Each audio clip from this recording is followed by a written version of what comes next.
Thank you very much. Thank you.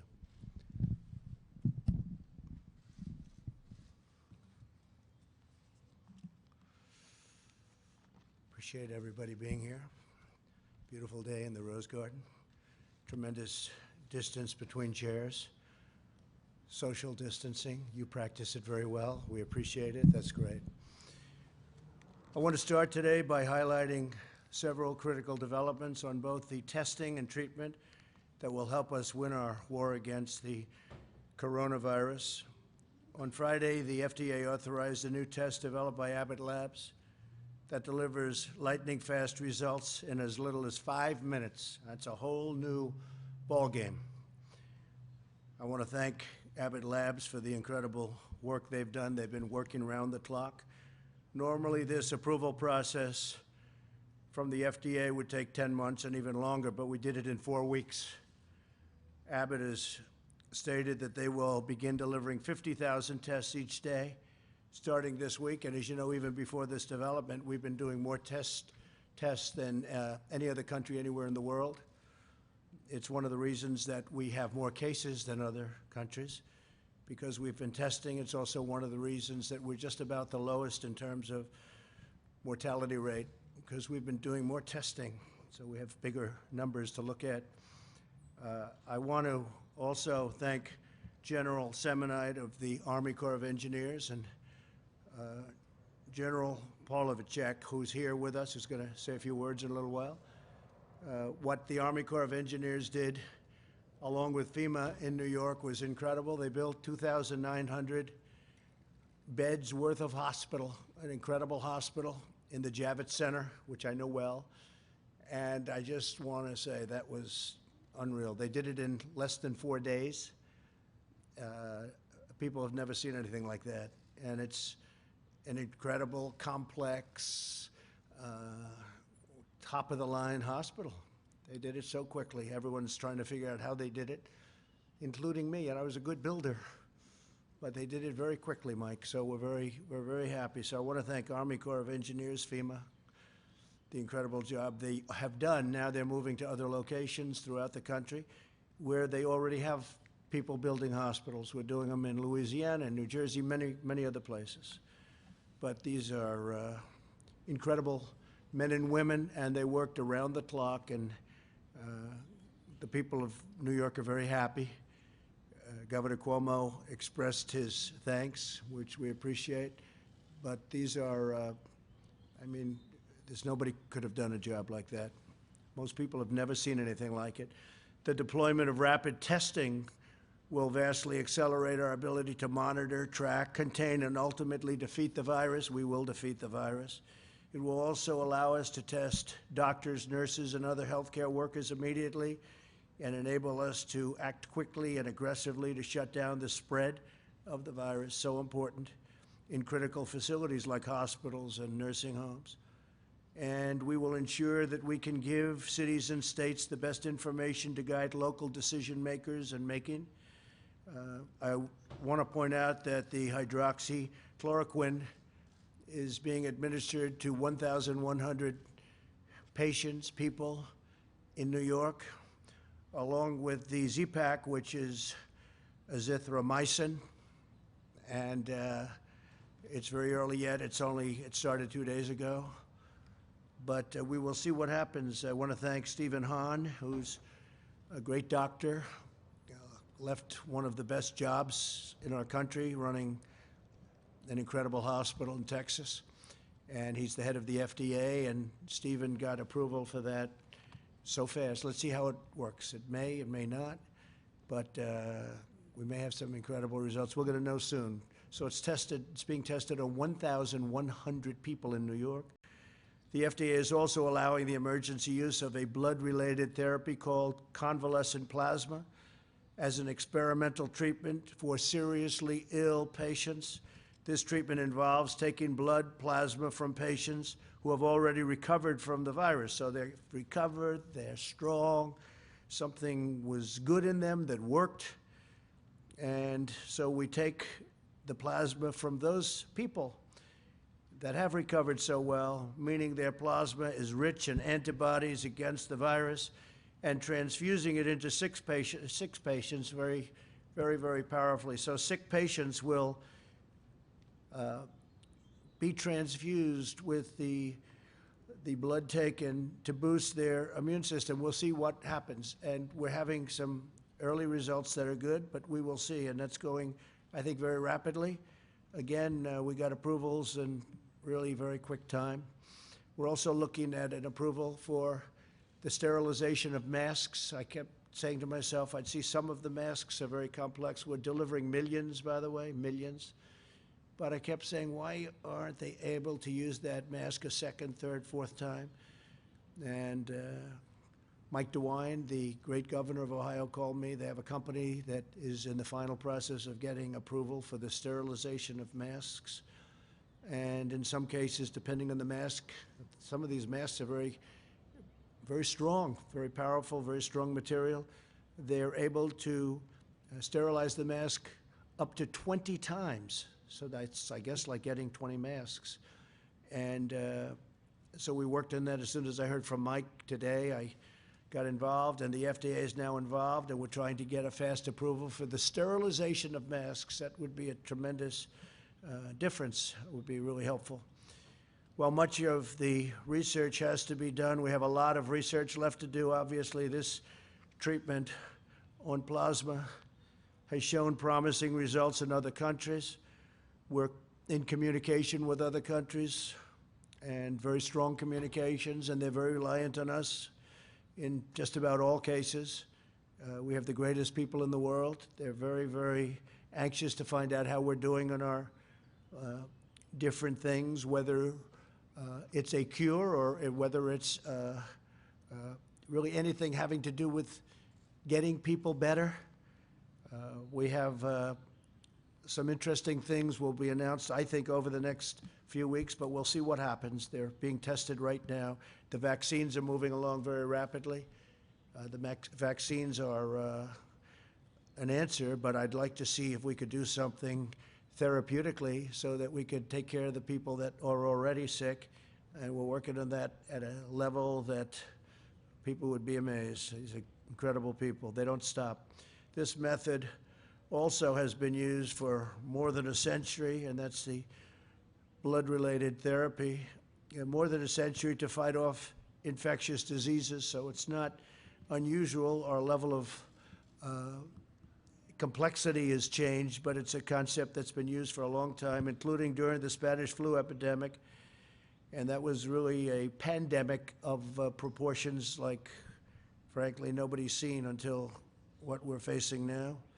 That was in 1918. You know what the result of that was? Probably from 75 to 100 million people were killed. And also other viruses like the one in this outbreak. This is a very tough one. This is a tough one because it spread so quickly, like nothing we've seen. It spread so easily, so quickly. We're unleashing every tool in our nation's vast arsenal, economic, if you look, medical and scientific, military, homeland security is working very, very hard with all of them in order to vanquish the virus. As you know, every level of government, state, local, and federal, is working nonstop to obtain more personal protective equipment for frontline workers. We're delivering vast orders of this material. I'm going to ask a couple of the people here to join me that both make it and deliver it. Joining us today are the leaders of America's largest distributors of pharmaceuticals and medical equipment, including McKesson, Cardinal Health, Henry Schein, Owens & Minor, Medline, FedEx, and UPS.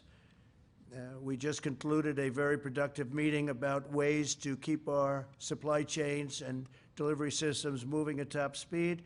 And maybe I'd like to just ask for a couple of minutes for Mike Kaufman to come up, and maybe Ed Paseka. Mike is with Cardinal, and Ed is Owen & Minor. But I appreciate, and if anybody else has anything, please come up. But if you could come up, Mike, for a second, and Ed for a second, just you could maybe say what you told me before when we had the meeting. Thank you. Thank you, Mr. President, and thanks for your leadership on this. Because of that leadership, We have really seen the government agencies working with industry like no time before. We've seen HHS, FEMA, the CDC work incredibly effectively with all of the distributors, and all of the distributors working together for the good of the people. And all of us have been so focused on making sure that we take care of our customers, because our customers are the ones that are taking care of the patients every day, and we need to do everything we can to make things good for them. And so it's been great to see how well all these government agencies have been coordinating together with us. Thank you. Thank you. Appreciate it. Thank you, Mr. President. Let me first start by thanking the administration for all the support you have provided to the industry. You know, one of the things we did hear the challenge, and starting in January, we've ramped up our production in the Americas, including our facility in North Carolina, where we are now manufacturing an additional 40 to 50 million masks per month to get into the U.S. healthcare system. And we talked a little bit about this in the pre-meeting. One of the issues we're struggling with is the demand increase. You know, used an anecdotal example of one hospital in New York that traditionally uses roughly 10 to 20,000 masks a week are now using 200 to 300,000 masks a week. So you multiply that times the entire U.S., let alone the same demand outside of the U.S. That's part of the issue we're running into, is even with a significant ramp up in supply, you know, there's still that demand that is much greater than that supply. Thank you very much. And I bring that up because when we discussed back in a room, we were in a conference room, very nice one actually, it's called the Cabinet Room. That statement was made that they've been delivering for years 10 to 20,000 masks. Okay, it's a New York hospital, it's packed all the time. How do you go from 10 to 20 to 300,000? 10 to 20,000 masks to 300,000, even though this is different. Something's going on, and you ought to look into it as reporters. Where are the masks going? Are they going out the back door? How do you go from 10,000 to 300,000? And we have that in a lot of different places. So somebody should probably look into that, because I just don't see from a practical standpoint how that's possible to go from that to that. And we have that happening in numerous places. Not to that extent. That was the highest number I've heard. That's the highest number you've seen, I would imagine, right? But this man makes them and delivers them to a lot of hospitals. He knows the system better than anybody, and I think you were more surprised than I was when you saw that number, so thank you very much. I hope I didn't get any of your clients in trouble, but it could be that they are in trouble. So they have to look at that in New York.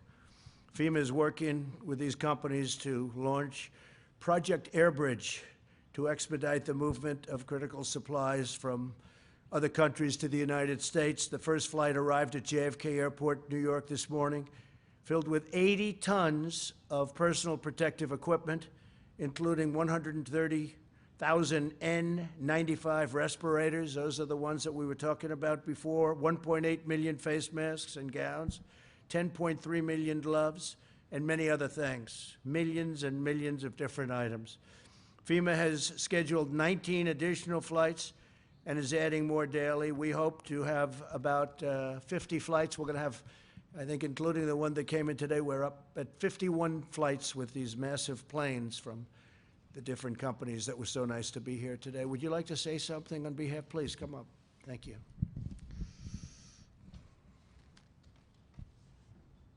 Thank you, Mr. President, for the incredible leadership.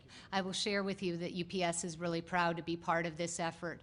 Vice President Pence and I had the opportunity to speak before, and the way we're going to win this war is with great logistics, and UPS is going to be part of that effort. We have a big brown army, 495,000 UPSers across the country that are ready to deliver. We're bringing in the supplies from anywhere around the world as fast as we can so that they can serve the communities that need them most. We're proud to be partnering with the states as well, because we know that in partnership with those states, we can deliver what is needed everywhere. So thank you, Mr. President. Thank you very much. Great Thank job you. you're doing. Please. Thank you very much.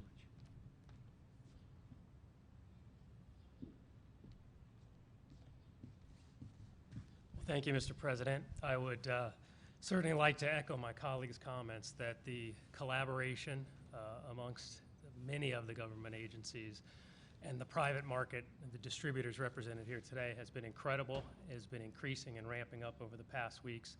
Today's first delivery of Operation Airbridge, I think, is the first evidence that it's working. The 51 flights you referenced, we're excited about. We look to build upon that.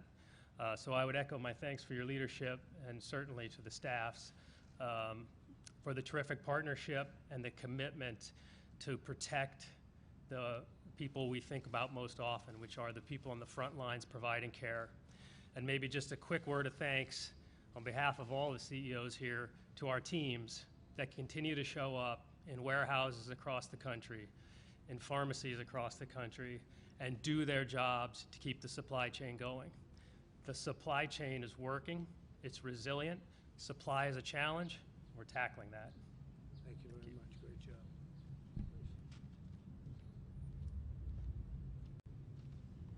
Thank you. Thank you, Mr. President, and thanks to FEMA and HHS.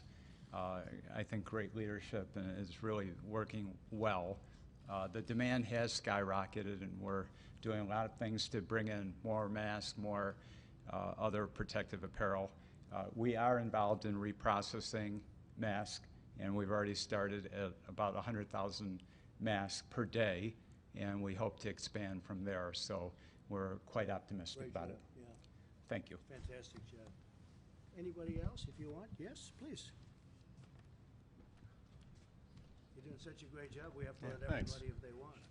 Thank you. Thank you, Mr. President. We appreciate the opportunity to work with your administration on a lot of collaborative fronts. Number one, we've all talked about PE products. That's critical, and it's not just to the hospitals. That's a must, but it's really to all healthcare providers out there working on the front line. So our commitment is there to get it to the hotspots and get it to the care providers that are taking care of those patients. It's absolutely key. Second, we talked in there about buying in America and getting resources back here and manufacturing in America. That is critical, a lesson to be learned from where we are. And lastly, we're proud that we introduced a test. We need to get some more tests out there in a rapid form.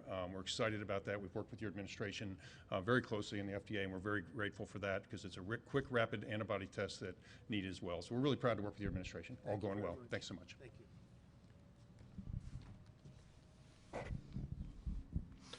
So thank you all very much and for the great job you're doing. It's really incredible, frankly. Many of the states are stocked up. Some of them don't admit it, but they have. We have sent just so much, so many things to them, and including ventilators. You know, there's a question as to hoarding of ventilators. Some hospitals and independent hospitals and some hospital chains, as we call them, they are holding ventilators. They don't want to let them up. We need them for certain areas where there's big problems. We can't hold them if they think there might be a problem weeks down the road. So we've delivered a lot, and this group has been really fantastic. We want to thank you. And UPS and FedEx, in particular, you've gone absolutely out of your way, so we appreciate everything you've done and delivered. The federal government continues to mobilize every resource to make sure our frontline doctors and nurses have the equipment needed to save American lives. Yesterday, I visited Naval Station Norfolk as the USNS Comfort departed for New York 3 weeks ahead of schedule, fully loaded with 12 operating rooms, 1,000 hospital beds, and hundreds of the best doctors, nurses, and medical professionals anywhere in the United States Navy, anywhere, frankly, in the United States. It was an incredible thing to see. Most of you saw that on television as it was leaving. It left literally 3 weeks early. It was under maintenance, and they got the maintenance done very quickly. They worked round the clock, as many of the people have, and it was a great sight. Additionally, two of the country's largest health insurers, Humana and Cigna, are announcing that they will waive copays, which is a big deal for anybody that understands insurance. They don't waive copays too easily, but we've asked them to do it, and they've done it. Coinsurance and deductibles for the coronavirus treatments to help ease the financial burden on American families during this pandemic. So they're waiving copays, coinsurance, and deductibles. I don't think anyone's heard of that one. Have you heard of that one before? I haven't heard. I want to thank them. Great companies. Today I spoke with Wolfgang Puck. Wolfgang Puck is a great restaurateur, as you know, as is Jean-Georges and Thomas Keller and Daniel Ballou and other leaders in the restaurant business, which has been probably one of the hardest hit industries. I've directed my staff to use any and all authority available to give restaurants, bars, clubs incentives to stay open. You're going to lose all these restaurants, and they're not going to make it back. They have to get going. So what I'm doing is I'm going to tell Secretary Mnuchin and also our great Secretary of Labor, who you know very well, to immediately start looking into the restoring of the deductibility of meals and entertainment costs for corporations. That set the restaurant business back a lot when it was done originally and then done not so long ago. And we're going to go to deductibility so that companies can send people to restaurants. I think it'll have a tremendous impact and maybe keep them open. I mean, don't forget, some are closing right now, despite the fact that they could be open in the not too distant future, and we expect that. But there are some that aren't going to be able to get open, and we want to make sure they do. So we're going to look at the restoring the deductibility of meals and entertainment costs for corporations so that corporations can send people to restaurants and take a deduction on it like they did in the old days. That was when restaurants were doing really well. The financial relief bill I signed on Friday provided historic relief for American workers and small businesses. It includes $350 billion in job restoration and retention. So if you look at job retention loans for small businesses, that's a big deal, with loan forgiveness available for businesses that continue paying the workers. So it's $350 billion.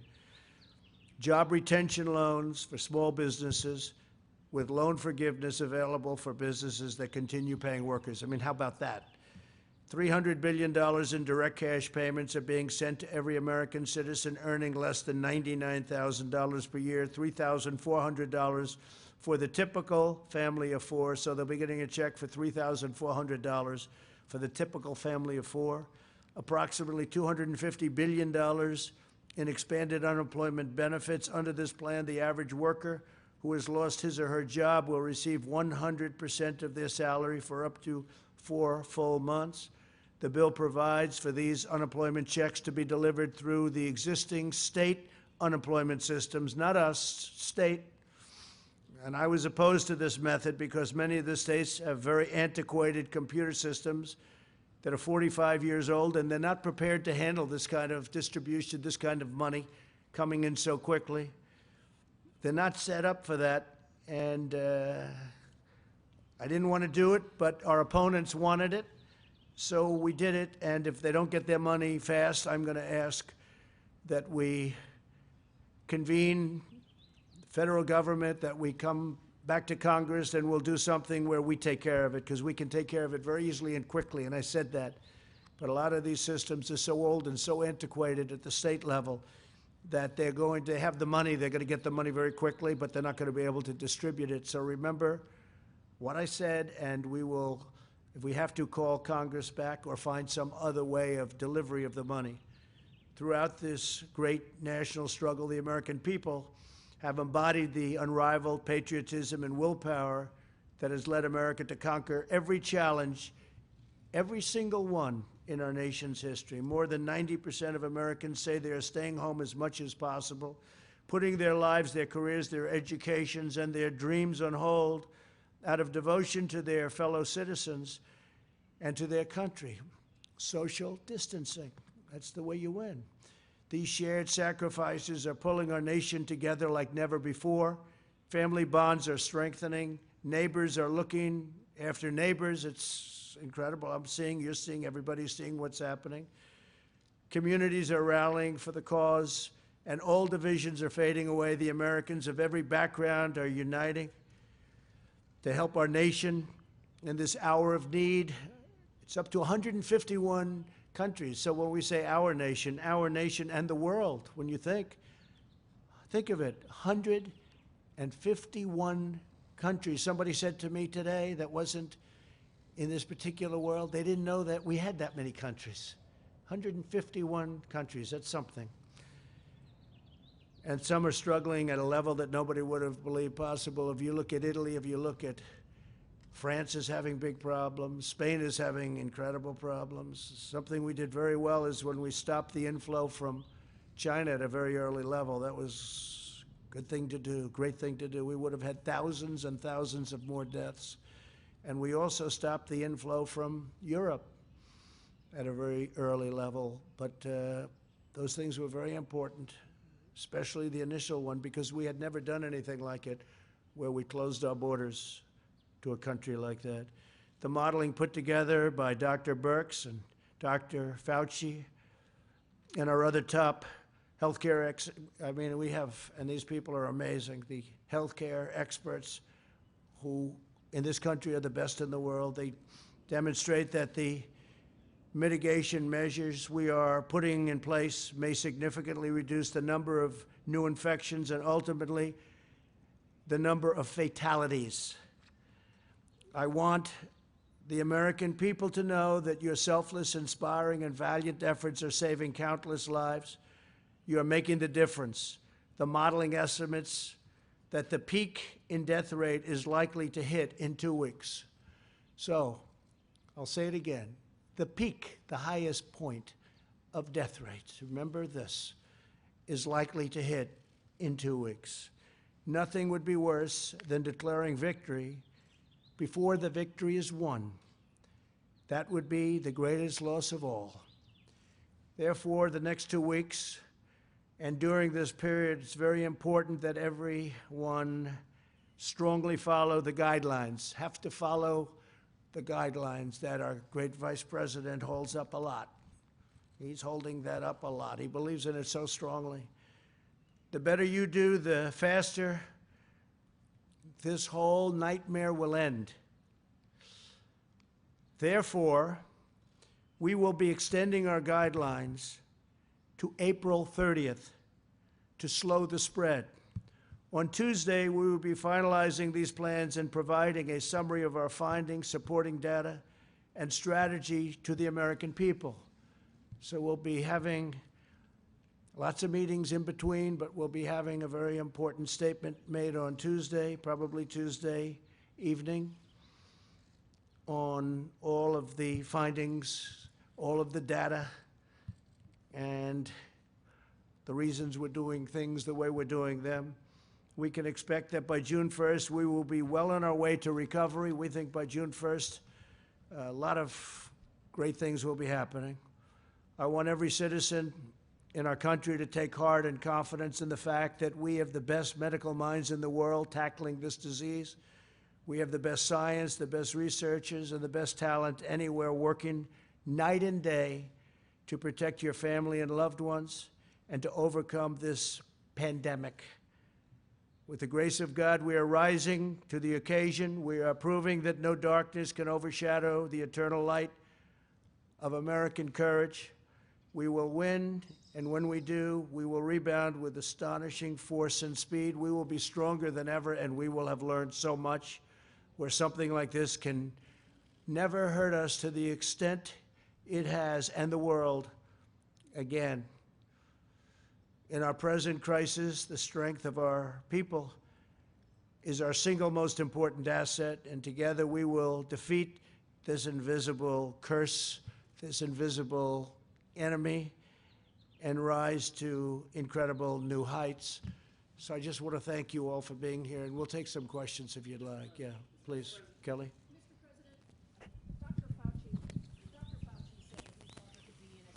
Million cases in the United States and deaths could exceed 100,000. Do you accept that assessment, and has that formed your thinking about extending these guidelines? And you also talked about New York. Were you suggesting there has been inappropriate use of masks or improper conduct with supplies? No, I want the people in New York to check, Governor Cuomo, Mayor de Blasio, that when a hospital that's getting 10,000 masks goes to 300,000 masks during the same period, and that's a rapid period, I would like them to check that, because I hear stories like that all the time. You know, we're delivering millions and millions of different products, and all we do is hear that, can you get some more? But when you hear that, and I heard that from one of the great companies of the world at doing this, it's a client. And they're going from, you heard it, 10,000, 20,000 tops to 300,000, and that's a hospital that's always full. So I think people should check that, because there's something going on. It's not, I don't think it's hoarding. I think it's maybe worse than hoarding, but check it out, check it out. I don't know. I think that's for other people to figure out, but you don't go from numbers like that. Now, other equipment likewise, because we're delivering a lot of ventilators, and we're building, by the way, we're building and buying, and we have a lot of ventilators that we're going to be sending out very soon. We also have right now in the stockpile almost 10,000 ventilators that we have to hold in case of emergency. We don't want them going out, and then Louisiana has a tremendous problem, which we now know they do. You know, all of a sudden it came very quickly. I mean, Louisiana was doing so fantastically well, then all of a sudden it was a big rash of cases. So we have to be prepared to move the ventilators. They're very important pieces of equipment. They're very expensive, and they're very complex. It's like building a car. You know, these are expensive, complicated, very complicated pieces of equipment. So we now have 10,000 in, and we inherited a system which was broken. Just like, I'll never forget the day when a general came and said, "Sir, my first week in office, we have no ammunition." That was in the military. We've now rebuilt our military, stronger than it's ever been, and we have so much ammunition. You wouldn't believe it, how much ammunition we have. But the same thing here. We had a stockpile that was deficient. We had testing that was no good. We had a testing situation that just wasn't right. It was okay for very small cases, but it was obsolete and it was broken, and it was only good for a very small situation. But what I'd like to do is I'd like to ask Dr. Fauci to come forward and discuss the number, because I think the number is going to be a very different number than the numbers that you talked about. Please, Doctor, you might talk about that. Yeah, thank you, Mr. President. Yeah, the number I gave out is, based on modeling, and I think it's entirely conceivable that if we do not mitigate to the extent that we're trying to do, that you could reach that number. Yeah, it's possible. I mean, you could make a big soundbite about it, but the fact is it's possible. What we're trying to do is not let that happen. So instead of concentrating on the upper and the lower, we're saying that we're trying to push it all the way down. But the second part of your question was, yes, we feel that the mitigation that we're doing right now is having an effect. It's very difficult to quantitate it because you have two dynamic things going on at the same time. You have the virus going up and you have the mitigation trying to push it down. But the decision to but to extend this mitigation process until the end of April, I think was a wise and prudent decision. Dr. Birx and I spent a considerable amount of time going over all the data, why we felt this was a best choice of us, and the president accepted it. So in direct answer to your question, the idea that we may have these many cases played a role in our decision in trying to make sure that we don't do something prematurely and pull back when we should be pushing. Deborah, please, could you explain the 2.2 million if we did nothing? Because a lot of people would like to know that.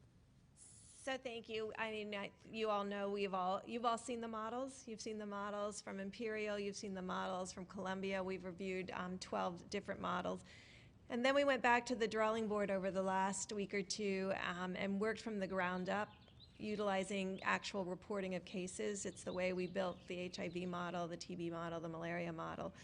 And when we finished, the other group that was working in parallel, which we didn't know about, HIME, and Chris Murray, ended up at the same numbers.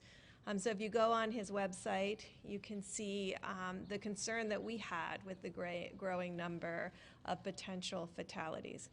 All of the flu models predicted anywhere between 1.6 and 2.2 million fatalities if we didn't mitigate. I think you all knew those numbers. Some of them predicted half of the United States would get infected and have that level of mortality.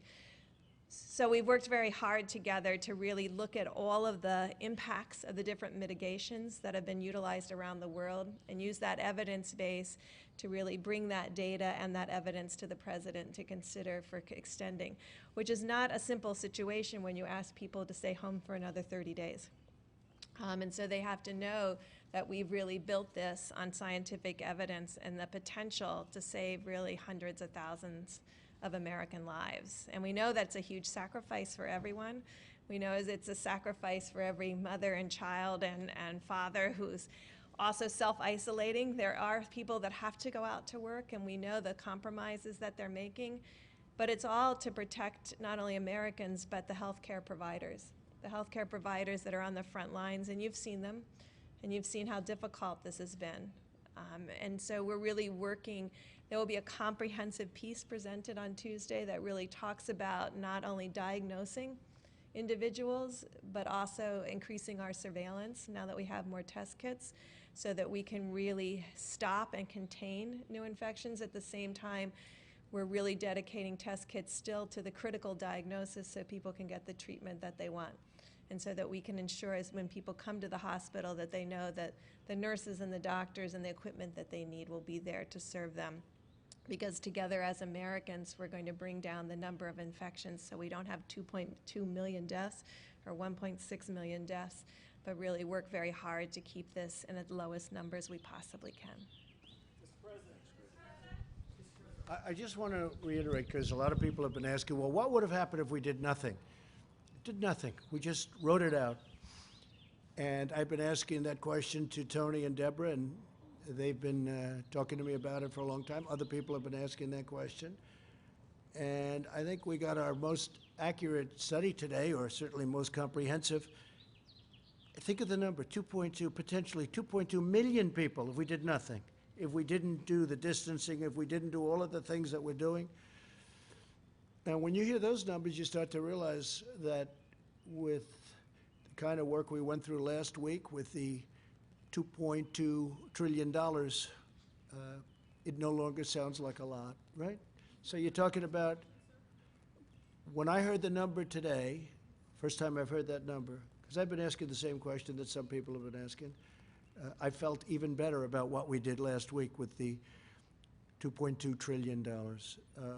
Because you're talking about a potential of up to 2.2 billion, and some people said it could even be higher than that. So you're talking about 2.2 million deaths, 2.2 million people from this.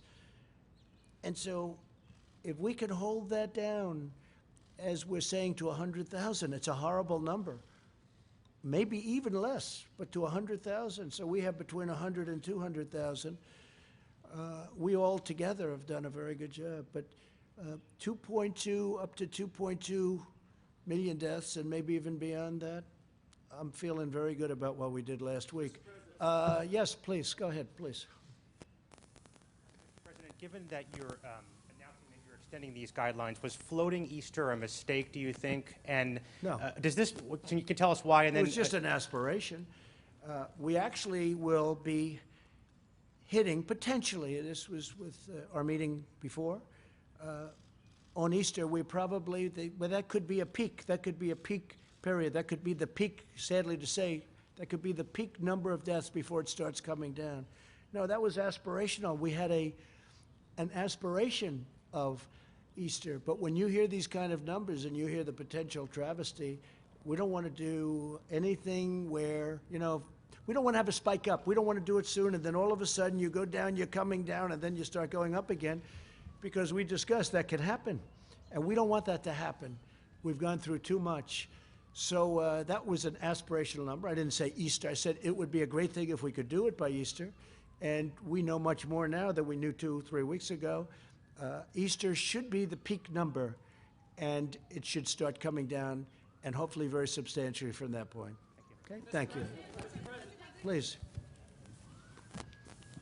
OAN. Jen Pellegrino with OAN. Yes. Thank you, sir. Mr. President, your approval ratings have been the highest they've ever been, as well as the ratings on your handling of the virus. Yet there are some networks that are saying they're debating whether or not to carry these briefings live. Do you think there's a link between the two? Well, I don't know. I know that, well, that's a nice question. Thank you very much. Yeah, I don't want high approval ratings for this. I wish we could have our old life back. We had the greatest economy that we've ever had, and we didn't have death. We didn't have this. We didn't have this horrible scourge, this plague, you call it whatever you want, the virus. But we're working very hard. That's all I know. You know, I see things, I see numbers. They don't matter to me. What matters to me is that we have a victory over this thing as soon as possible. when you hear that 2.2 million people could have died if we didn't go through all of this, and now the number will be, you know, a much lower number. Hopefully it's going to be the numbers that we're talking about. So I appreciate it very much. But, you know, what I want is I want our life back again. I want our country back. I want the world back. I want the world to get rid of this. This, again, 151 countries. And we're going to do it. We're going to have a great victory. We're going to have a great victory. Go ahead, please. Sorry, buddy. Yeah, thanks. You mentioned it. I just want to make sure I was right. So Humana and Cigna are going to waive for all costs for anybody that's got the coronavirus. They're going to take care of everything? Well, that's what they said. I told you what they're going to take. Right. Copays in particular, that's a big deal. Insurance companies don't do that, and I appreciate it. Humana and Cigna, they should be getting a lot of credit for that. Will there be other companies? I don't Just know. those two? Well, or? those two are getting a lot of credit right now for it, and they should, because it's something that, it's a lot of money they're waiving. And so we thank them. Will there be other companies? I wouldn't be surprised. Are you calling on them to do it, There's sir? great spirit. I'll tell you what, yeah, I'd love to have them do it. Let them waive those copays. There's a great spirit in this country right now. Mm-hmm. I mean, I know insurance companies better than anybody. They just don't do that. But now there's a spirit like I have not seen. I have never seen anything like it. I mean, even the media is much more fair. I wouldn't say all of it, but that's okay.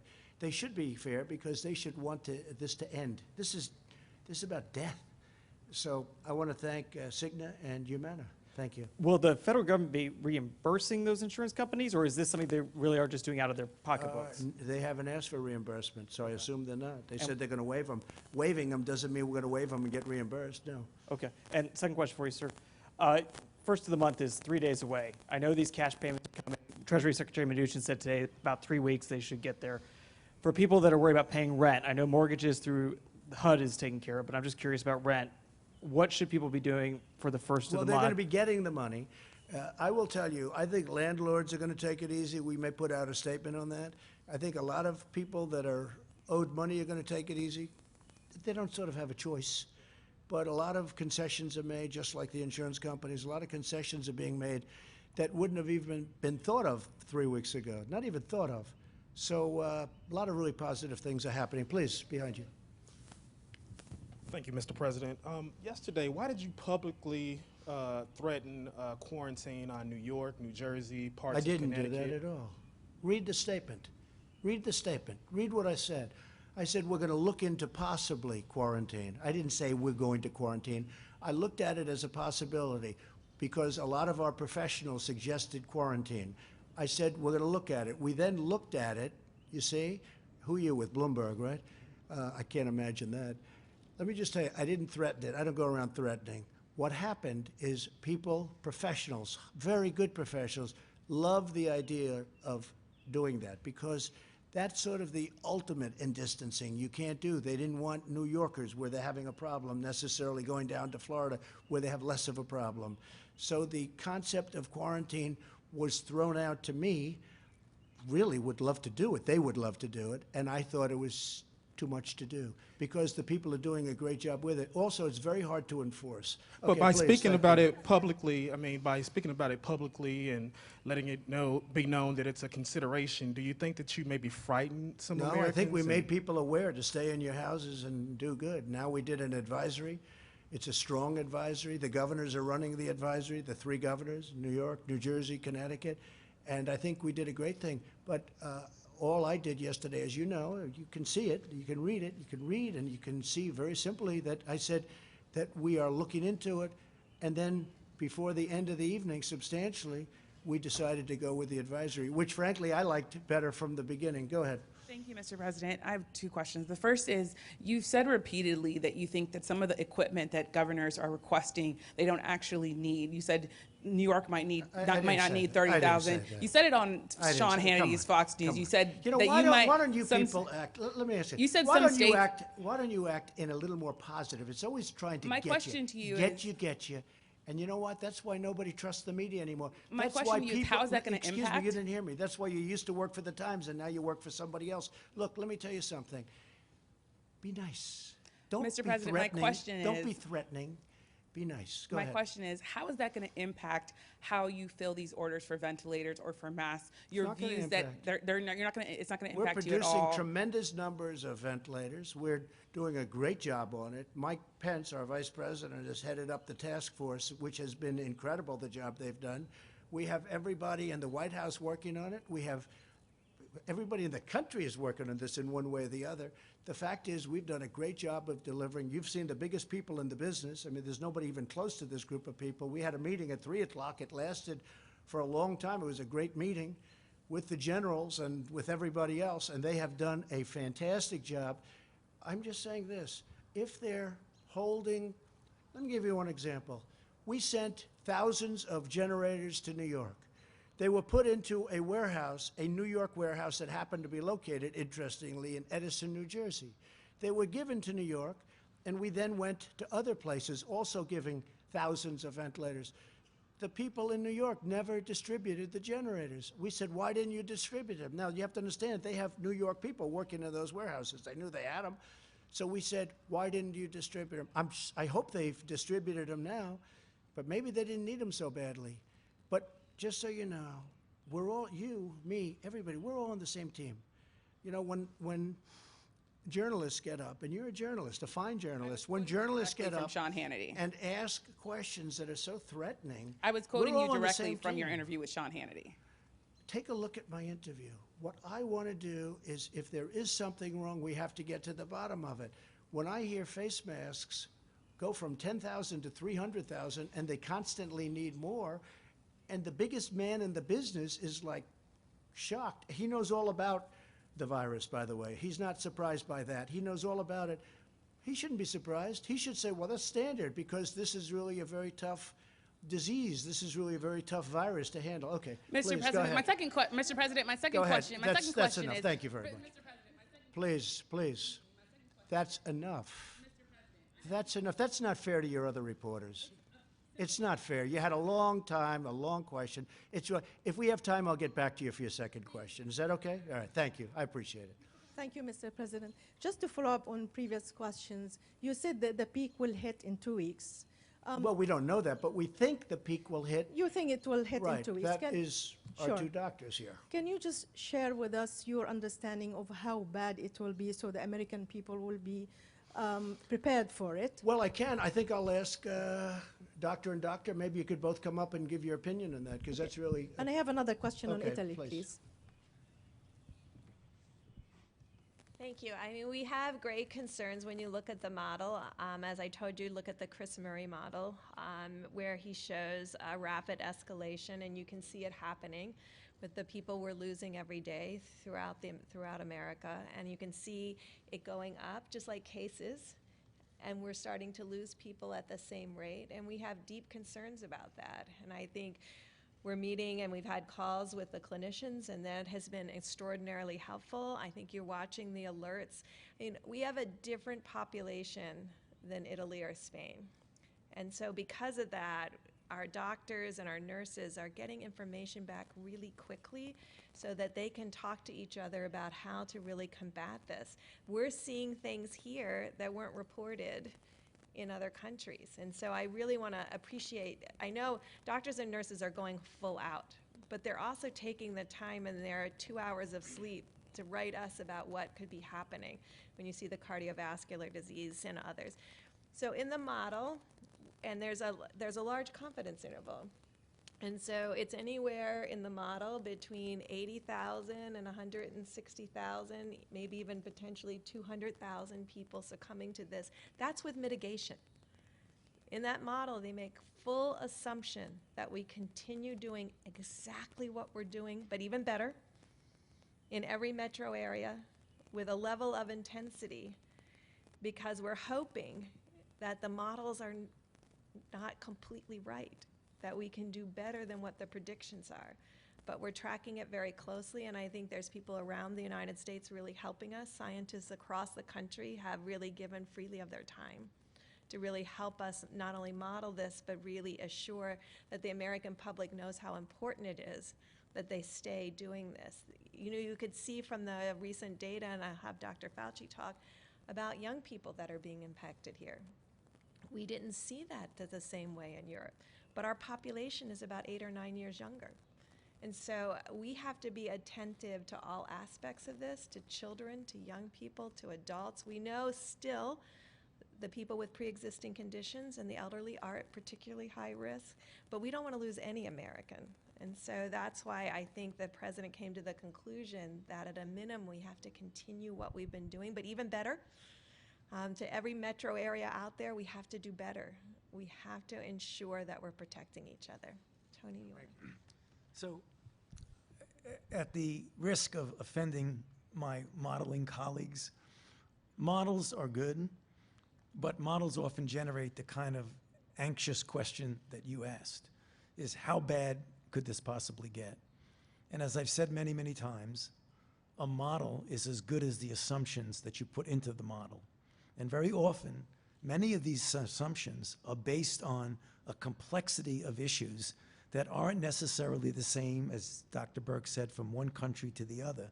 So when you give a model, you have the worst extreme, you have the best extreme. Often the worst extreme means that you don't do anything. You just, as we say, let it rip and let it go.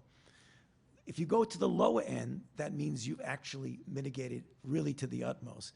So what I like to do as a scientist, a physician, a public health official, is to not ignore models, but say, look at the data as it's evolving and do everything you possibly can to mitigate that instead of getting overly anxious about the extremes of the model. Again, not to push them aside completely, but the reason the president made the announcement today about going to the end of April is because we want to make sure that we don't prematurely think we're doing so great. We may be, but we want to push it to the extreme. So take that with you, and maybe you'll be less anxious. Okay. President, on behalf of the foreign pool, sir, you mentioned Italy. Just to finish with, Sure. so what both were saying and what Dr. Fauci just brought up, we don't want to do well and then end a little bit early and have it start going up again, because that would be a disaster. Go ahead, please. You mentioned Italy. Italy is a close ally of the United Yes. States. They are facing catastrophic time. Yes. They have been receiving help from countries like Russia, China, even Cuba. Cuban doctors have been sent to Italy. Is the United States stepping in to Yes, help we a are. close In fact, ally like I met Italy? last night with our people. We're sending them a lot of different things that we're not needing because we're obviously in need of a lot also. And we're also helping them monetarily. We are helping Italy a lot. We're working very closely with Italy, and we're working closely with Spain too, which is really hit hard. And we're working with everybody. I spoke with Angela Merkel the other day. Germany's hit hard. Their mortality rate is different, I think, because they do more testing, but their mortality rate is much different. Italy's mortality rate is very high, so is Spain. But we're working very closely with them. Yes, we had a big meeting on it last night. Admiral Giro, would you please come up and just talk a little bit about the tremendous success that's been made on testing from where we started? Thank you. Thank you, Mr. President. So as of close of business yesterday, we have been able to perform in the United States over 894,000 tests, so highly significantly increased every single day. Those tests are performed at a number of places, in hospitals, in your neighborhood, in the public health laboratories, the state public health laboratories and in our territories, as well as the large reference laboratories that are members of the American Clinical Laboratory Association.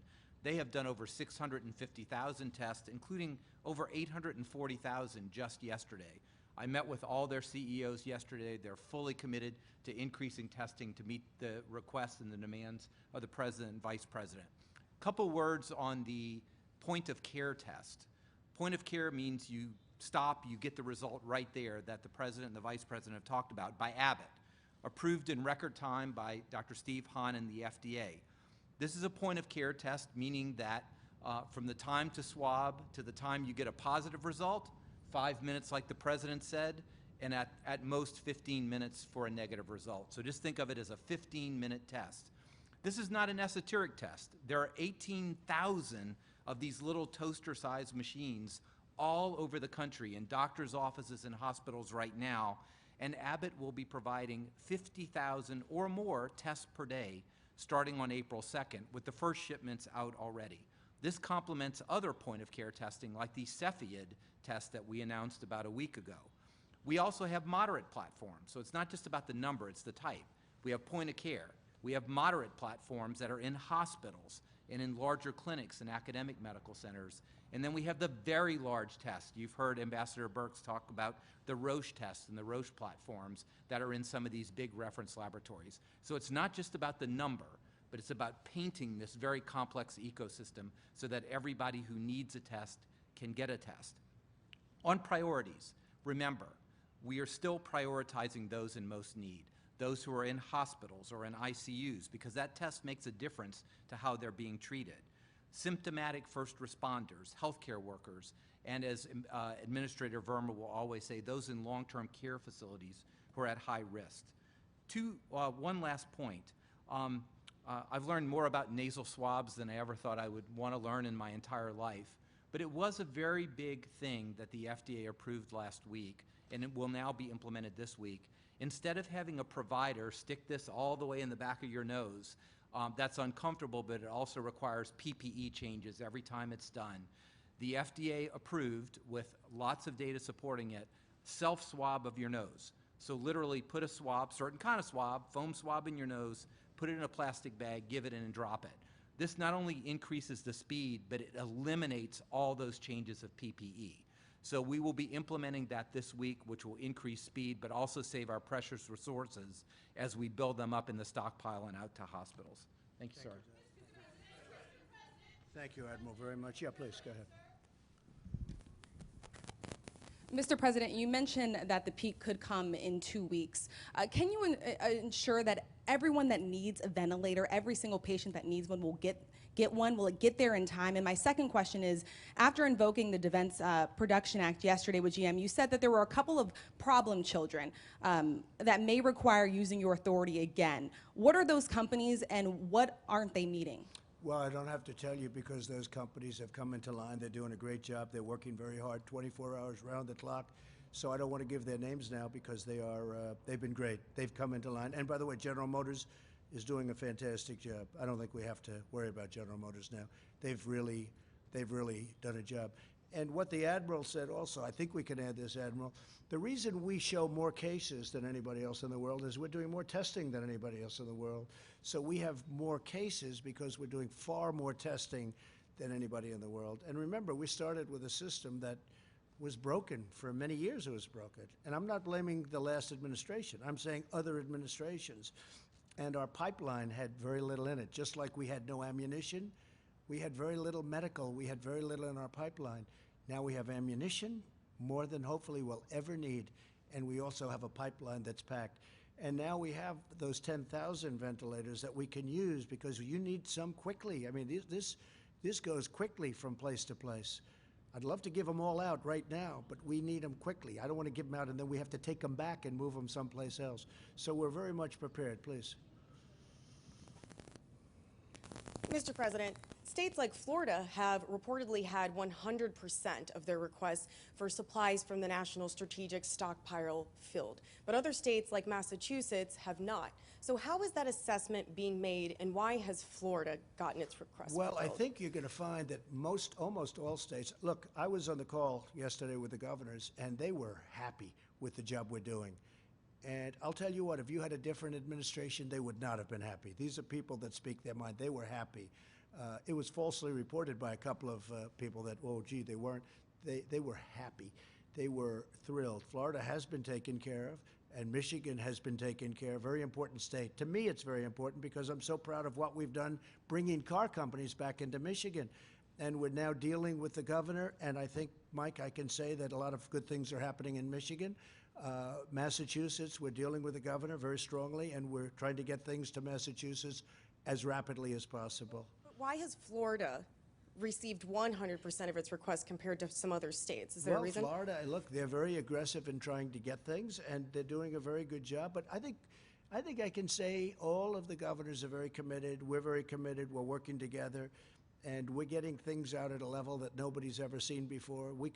You can speak to FedEx, you can speak to UPS, they've never done anything like this, what they're doing right now. And nobody in the world has been able to match what these great companies have been able to do. If we left that to government, it would have been a tough thing. We have mobilized private enterprise. We have mobilized the greatest companies in the world. And what's happening is incredible. And that includes Abbott, where Abbott comes out and all of a sudden, out of nowhere, comes up with this incredible test that simplifies everything and makes it so easy. So I think you're going to find most states are very happy. I'm dealing with the governor of Louisiana, John Bel Edwards. He's a Democrat, if that's what you're getting at. But I'm dealing with him very successfully. I think he's very happy. I think he's actually amazed at what he's been able to get. In fact, we were even forward thinking. I suggested we send additional ventilators and other things. We're building a hospital in Louisiana, very importantly. We're building hospitals in New Jersey.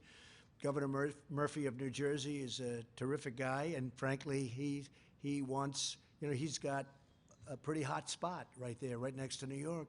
And we're doing hospitals, we're doing ventilators, we're getting a lot to Governor Murphy. That's New Jersey. May I ask- Last night I Okay. spoke to the governor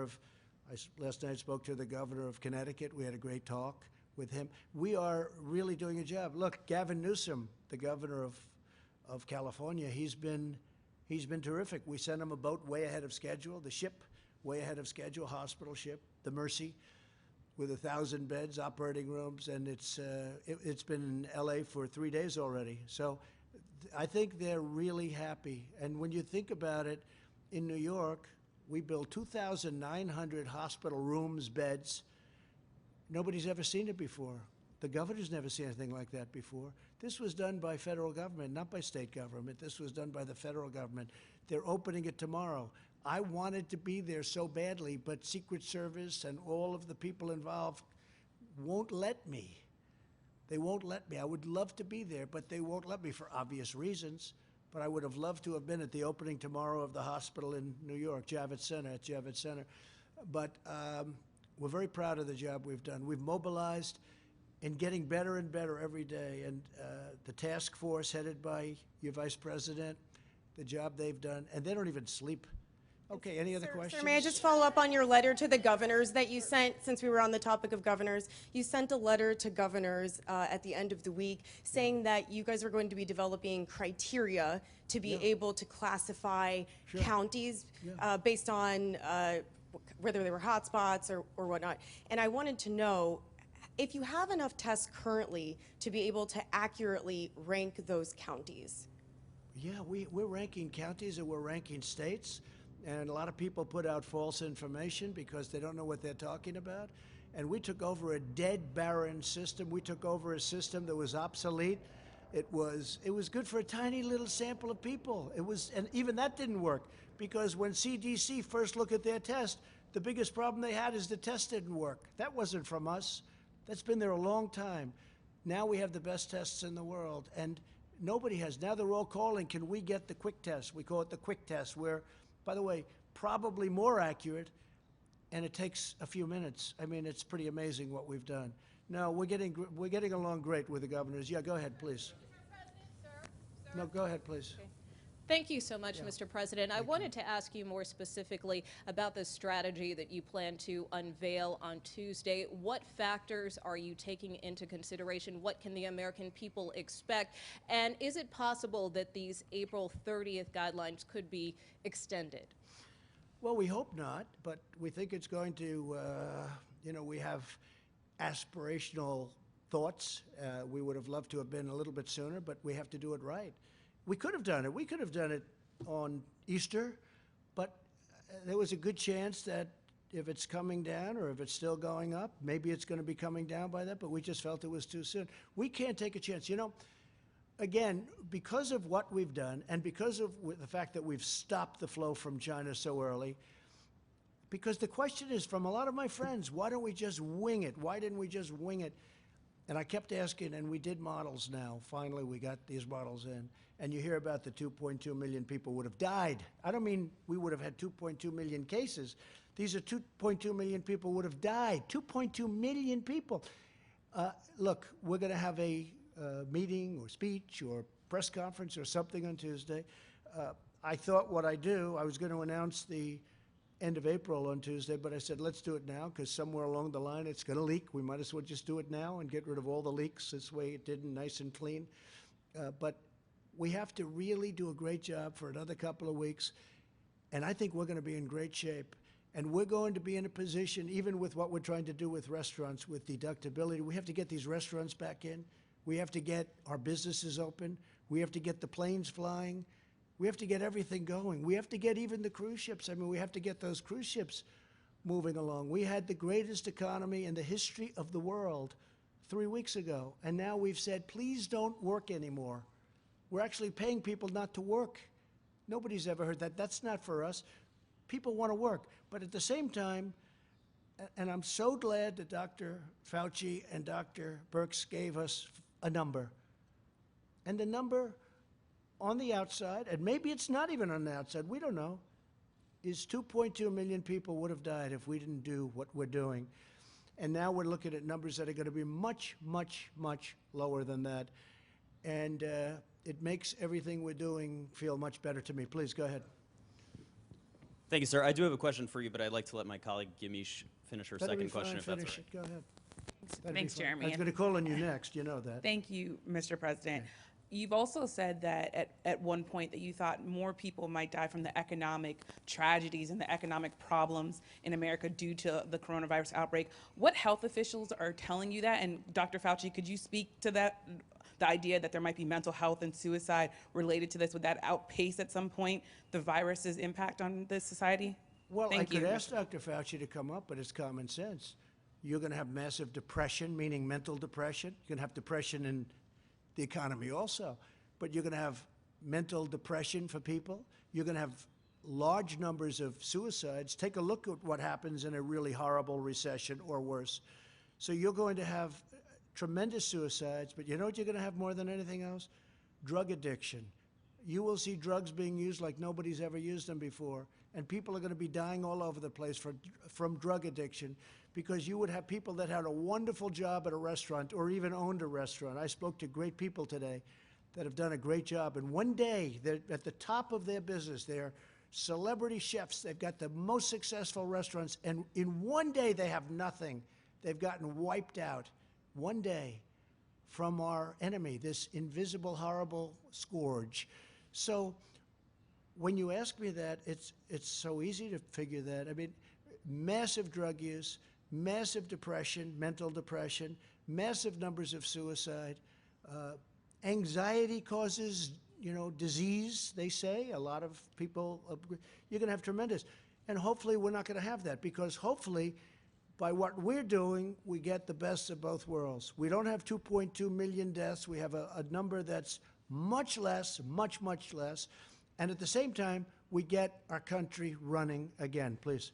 Thank you. Thank you, Mr. President. You were next. He was very nice in doing it, though, nevertheless. Go ahead. Thank you, Which sir. is unusual for CNN. Two quick questions. First of all, during this 30-day additional period, do you anticipate at all relaxing those restrictions by region during these additional 30 days? I don't think or so. No? It's a great question, actually. I don't think so. And I asked that the same. I said, how about Nebraska? How about Idaho? How about Iowa? And you know what? Those people are so great, the whole Midwest. They want to, I don't think they want to be in that position, actually. And probably, I was given a pretty strong look by these two people. They said, we don't like that idea. So, we're relying on them. They're the best in their profession, and they didn't like the idea. And secondly, sir, I want to ask you about And some we comments. could do it, but I don't think it would be good. Thank you, sir. I'd also like to ask you about some comments you made on Friday. You were talking about governors of different states, and you said, I want them to be appreciative. You also said, if they don't treat you right, But I didn't say don't that. call. I didn't These are say direct, that. No, it's direct such a- quotes, sir. Excuse me, ready? Take a look at what I said. I want them to be appreciative of me, okay? And then you cut it off because it's fake news. You and CNN. of your Listen, administration, just absolutely. Please, let me just finish. You just said it again, and you know the answer's a lie. You know that I could your read you statement your is a full lie. comments, Let sir, if me that just would say, be look, easier. your statement and your response and your answer is a lie, because here's the story. You ready? I said, I want you to be appreciative of me, and then you go on, and then I go on, and you cut it off. But it says You said, because I when want you're them to not, be appreciative. I don't want them to say things that aren't true. I want them to be appreciative. We've done a great job. And I'm not talking about me. I'm talking about Mike Pence, the task force. I'm talking about Thank FEMA, you. the Army Corps of Engineers. Thank you. But then you went on to say, if they don't treat you right, I don't call. He's a different type of person. I don't you said, call. referring to No, the I vice don't president. call. No, I Right. don't call the governor of Washington Why in now. this time of- But Mike Pence calls, and the head of FEMA calls. I don't stop them. Did I ever ask you to do anything negative, Mike, to Washington, the state of Washington? Michigan, I love that state. That's one of my favorite places in the whole world, Michigan, and I'm so proud of what's happened with the auto industry. It's coming back to Michigan. No, I don't have to call because I'm probably better off not, because we don't get, he's a failed presidential candidate. He's a nasty person. I don't like the governor of Washington. So you know who calls? I get Mike Pence to call. I get the head of FEMA to call. I get the admiral to call. But what you didn't say, see, you started it off and you talked about, I have to be appreciated. But then, when you read the rest, it said, because if you don't appreciate, you're not respecting these incredible people, the two admirals, you're not appreciating FEMA and the Army Corps of Engineers who built 2,900 beds in 3.5 days, and you're not appreciating all of the work that's been done, and you're not appreciating these incredible people from private enterprise that are delivering things in numbers that nobody's ever seen. See, and that's why people aren't watching CNN very much anymore. That's why they don't like it. That's why your ratings are no good. Because you, even after knowing the truth for days now, you bring up the old lie. Read the rest of your question, the rest of your statement, you didn't put in. You have to put that in. And it said in there, FEMA, and it said in there, Army Corps of Engineers, because when they disrespect me, they're disrespecting our government. And you know what? I don't mind if I'm disrespected, but they can't disrespect the Army Corps of Engineers and FEMA. Okay. Why is the lack of appreciation? Please, go ahead. I want them to appreciate the incredible job we're doing. We are doing a job the likes of which has never been done before, and there are a couple of people that know that, but for political reasons, let's say they're Democrats. They don't want to give this administration credit, and that's okay, but I don't have to deal with them. But our vice president does deal with them. Please, go ahead. Thank you, Mr. But that's President. why CNN is not trusted anymore. They are not trusted. They are fake news. Remember that. Go ahead. Yes, you are. Go ahead. Thank you, Mr. President. I wanted to ask you about the extension of the CDC guidelines you've announced today through the end of next month. And of course, you know that there have been shelter-in-place orders that have been imposed by governors and mayors all throughout the country. And when you take that all into account, it sounds like and it seems like you've acknowledged that America essentially will be shut down for the next few weeks, maybe even the next 2 months. You mentioned June 1st as a date in which you'd like America No, we to think it's going to really start to open up. We think that that's going to be the bottom of the hill. That's where we're looking at, June 1st, maybe even a little bit sooner than that. So we have this hill. If we did nothing, the hill would have been up here. We did a lot. We did just about maximum. And we got lucky because we stopped China from coming in, and then later on we stopped Europe from, we got lucky. We got very lucky. The people that were coming in here, they went to Italy, they went to Spain, they went to other countries. We got lucky, and they got unlucky, to be honest with you. You look at what's going on in Italy and Spain in particular.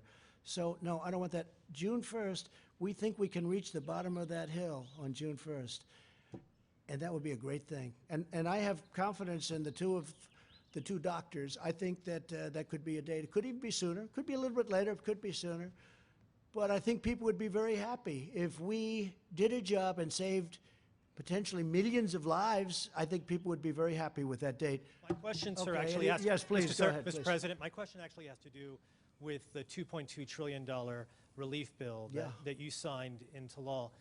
In your view, do you think that another relief bill, another phase bill, may be necessary? And are you prepared to support that, Mr. President? Well, I'm prepared to do whatever's necessary to, number one, save lives, and number two, bring our economy back strong just like it was before. I think our economy has a chance to be just as good and even better than it was before. And remember, a lot of the money that you read about, that's all coming back. These are loans to great companies that got stopped from doing business. They'll be back very soon. So much of the money that we're talking about, that money's coming back, and we'll take warrants, meaning we'll take pieces of the company for the taxpayers of our nation. I expect that we'll make a lot of money with that money. We're going to make a lot of money, and that's okay. I don't even want to talk about making money, because what I want to talk about is two things. Number one is saving lives, and number two is bringing our economy back, okay? But I think we're going to do very well. That whole money, a lot of it's coming back. Please. Mr. President, thank you. Earlier this afternoon, you had tweeted that there are on average 8.5 million Americans tuned into these daily press briefings. Yet there are some networks out there that are, concerned about taking these briefings. No, I know exactly what you're saying. No, I've read that. What do you say to Well, these I've read that detractors? CNN doesn't want to cover them. I've read that, except they can't help them because the ratings are so high. If the ratings were low, they wouldn't be here. This man wouldn't be here. In 100 years, you could bet your life that he would never be here with CNN and all their cameras if they're bad, because we help their ratings. We lift up their ratings because their ratings are very low. But for the most part, I haven't heard that. I will say the Washington Post has a drive on not to go to the President of the United States news conference because, frankly, so many people are watching.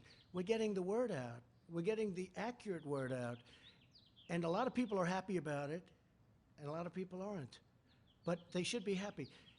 When I have the General, when I have Seema, and when I have Tony, and when I have our incredible, these are all like people that have become big stars, okay? But they've done a great job. But Deborah has done a fantastic, all of these people, they don't want to be stars. You know what they want? They want to win. They want to win the battle against the virus. They've been fighting this stuff their whole life. Between Ebola and swine flu and, I don't know, I'm not sure I'd love your life, but that's what you like, right? That's what they do. They fight disease. And you know what? There's nobody that does it better. But I think the American public, ultimately, they should be the decider. It's like, if they don't want to watch, they shouldn't watch. And we shouldn't have bigger ratings than The Bachelor, or, as the New York Times said, we have Monday Night Football type ratings. Now, I didn't say that. I have no idea what they are, in a sense, but I know that the Times, they say it's all the news that's fit to print. I say it's all the news that's not fit to print, because I think they are not honest people. But that's okay. But they can't help it. But even they said that the ratings are like Monday Night Football ratings, and that these are like Bachelor finale. That's their end. When the big deal happened, I have no idea what happened because I'm too busy working on this. Somebody will tell me what happened. So, no, I think it's terrible. When they don't want the President of the United States to have a voice, you're not talking about democracy any longer. Please. Thank you very much.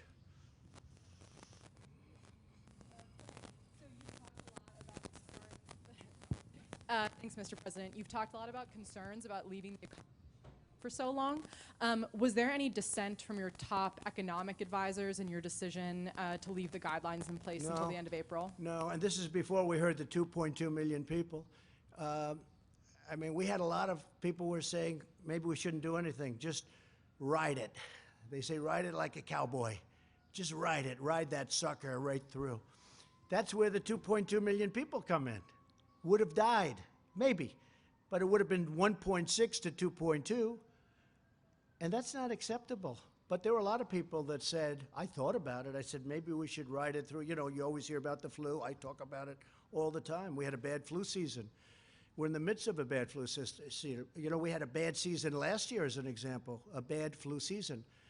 And you'll have 35, 36, 37,000 people die, sometimes more, sometimes less.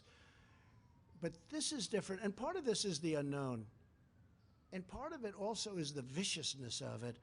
I had a friend who went to a hospital the other day. He's a little older, and he's heavy. But he's a tough person. And he went to the hospital, and a day later, he's in a coma. I call, how's he doing? Sir, he's in a coma. He's unconscious. He's not doing well. The speed and the viciousness, especially if it gets the right person, it's horrible. It's really horrible. Please, go ahead. Mr. President, this may be good for some of the advisors as well. We've heard some rumors that Louisiana is really going to get hit hard next because there's a possibility with Mardi Gras. Have you guys seen any data to back that up of what happened a few weeks ago and whether or not that's contributing to the spike in Louisiana? I don't think it's a rumor. I think it's a fact. And Louisiana's been hit hard. And Louisiana is an example. It started off with like nobody for so long. When I spoke to the governor.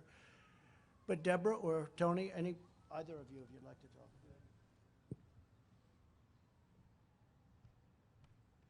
You know, I think you heard us talk about a week ago that we were very worried about the numbers and how they were increasing in Louisiana, how they were increasing in Cook County, how they were increasing in Dearborn and Detroit. And I think those are areas that we're still watching very carefully. And like the President said, when people get this virus, some people do very poorly. And when certain metro areas get exposed to the virus, we see this really very rapid expansion of the virus. We think it may have been circulating there for, you know, a couple of weeks. I don't like to look backwards. I only like to look forwards, and really we are putting all of our effort into ensuring that the people of New Orleans, the people of the Detroit region, frankly, the people of New York. I mean, some of the fastest growing counties are not New York itself, New York City. When you look at it per 100,000, it's Rockland. It's Bergen. So, I mean, all of these places are people that have transited through cities, and that's why we really did want the travel advisory, just to really warn people to watch out for their own health, to really take their temperatures. And so it can go from 50, 100, 500 cases, and the next thing you know, it's 2,000, it's 4,000, it's 10,000. And because it then gets across all communities, people get very sick. You know, you made the comment about New Orleans. This can happen anywhere, and that's really one of the issues that we're concerned about, and why we were so reluctant to pull back at a time when we need to put our foot on the gas as opposed to on the brake. And as what Dr. Berg said, this is exactly what you see. There are a number of communities, cities, states, what have you out there, in which they're trickling along like that. Don't get complacent about that, because that's exactly the way the virus works. It goes like this, then like this, and then it goes up like that. That's exactly what happened in New Orleans. That's what happened in a terrible way with New York. That's what we're trying to avoid in multiple locations throughout the country. So we shouldn't take any solace when we see low levels in different states, different cities, different areas, because they're very vulnerable to an explosion. And Mr. President, last question for me, sir. Just real quick. I asked the Vice President a week ago, and I think we talked about it last week as well. You took the test that first time, I remember that, and I think you took it last week, Mr. Vice President. Have you had a chance to take it again? Does it get easier the second time around? Does it, I mean, do you feel, how are you feeling? Yeah. I think I'm waiting for that little 45-minute test. I sort of like that, or now it's down to 5 minutes, I understand. But no, I haven't, but I think I will take it again if it's appropriate. I don't feel there's any symptoms. I don't notice, have you noticed any sniffles? Nothing, right? So far I haven't felt that way, but you know, there was a big, strong point made originally, I think it still holds. Take the test if you need it, if you have the symptoms. If you don't take it. That's put out by the professionals, so, you know, I don't have it, but I would take it. I just wanted to say one thing also about what Tony had mentioned. So I grew up in Queens, New York, and right next to a place called Elmhurst, Queens. And they have a hospital that's a very good hospital, Elmhurst Hospital, right? I've known it. I've known where it is. I can tell you the color on the outside, the size of the windows. I mean, I know it very well, right? I was near my community where I lived. And I've been watching that for the last week on television. Body bags all over in hallways. I've been watching them bring in trailer trucks, freezer trucks. They're freezer trucks because they can't handle the bodies. There's so many of them. This is essentially in my community, in Queens, New York. I've seen things that I've never seen before. I mean, I've seen them, but I've seen them on television in faraway lands. I've never seen them in our country. Elmhurst Hospital, unbelievable people. I mean, when I see the trucks pull up to take out bodies, and these are trucks that are as long as the Rose Garden, and they're pulling up to take out bodies, and you look inside and you see the black body bags. You say, what's in there? It's Elmhurst Hospital. Must be supplies. It's not supplies, it's people. I've never seen anything like it. So these people are doing a fantastic job, and somebody else who's doing a fantastic job is sitting here, who is the head of the task force. And I just maybe want to finish off because I'd like to ask Mike, what do you think about what we've done, and where do you think we're going, and how do you feel also, and you've studied this so closely, how do you feel about the curve and the June 1st date, and that's aspirational, but I think that's really modified aspirational, because I think we're going to hit it, and maybe we'll even beat it. Okay, Mike, please. Thank you, Mr. President, and let me just join you in thanking the American people for the efforts that the people of this nation have made over the past 15 days, and that we know they will continue to make over the next 30. You heard the President speak today about the modeling, and on Tuesday he will share with the nation the full range of counsel of the team that he assembled now months ago at the White House Coronavirus Task Force. We'll lay out to the country what could have been, but what we're continuing to work to make a reality. But in the meantime, every American, I think every American should have a grateful heart. First and foremost, all the incredible healthcare workers that are on the front lines at places like Elmhurst and elsewhere every single day. As Dr. Burke said, getting just a few hours of sleep and going right back into work. I mean, they are the hands and feet of American compassion, and I want to say on behalf of your president and on behalf of a grateful nation that we're with you. We're going to continue to work tirelessly with these outstanding leaders at FEMA to make sure that you have the protective equipment to be able to do your job safely and go home to your family. We're going to continue to work with these incredible distributors.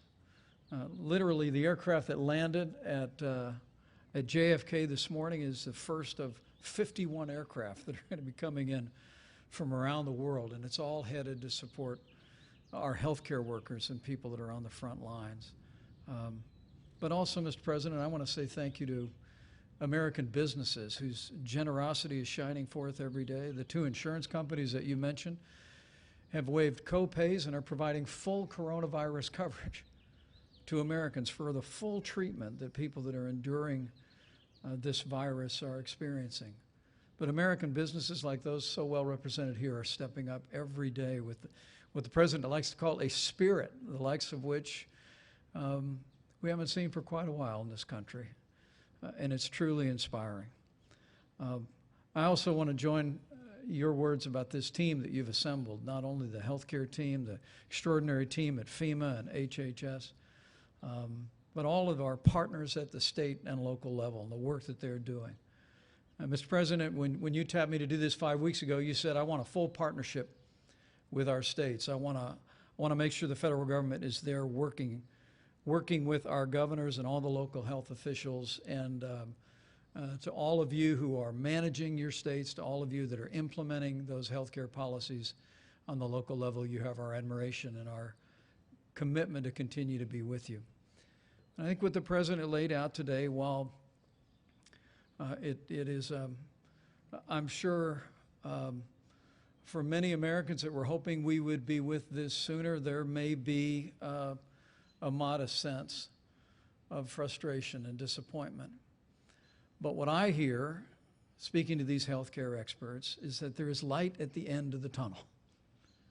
And that as the American people continue to put into practice the President's coronavirus guidelines for America, as each one of us continues to do our part, social distancing, avoiding groups of more than 10, using a drive-through at local restaurants, avoiding unnecessary travel, as every American continues to listen to your state and local leaders, to heed that domestic travel advisory that the CDC issued on Saturday night. We're going to hasten the day that we get to the other side of this, as the President said, and that we truly do believe that while there are challenges in the weeks ahead, there is hope that as every American continues to put these guidelines into practice, as every single one of us continues to do our part, that we'll get through this. I mean, when the American people know how tall the hill is, Mr. President, we've never failed to get over it, and then some. And I think with your leadership, with this extraordinary team that you've assembled, with the great leadership that we have at state and local levels, the partnership with American businesses, and the can-do spirit of the American people, we'll get through this, and we'll get through this together. Thank you. Thank you very much, Mike. So I just want to end by saying that we're all in this together, all of us. I have never seen anything like it. The unity, the esprit de corps, the spirit, I've never seen anything like it. It's a beautiful thing to watch. Unfortunately, the enemy is death. It's death. A lot of people are dying. So it's very unpleasant. It's a very unpleasant thing to go through. But the level of competence, the level of caring, the level of love, I just think it's brilliant. And it's possibly happening in other countries. Possibly, I don't know. I can't speak to other countries, but I can speak to the United States of America. And I've said it before, and I'll say it again. I am very proud to be your president. Thank you very much. Thank you, everybody. Thank you.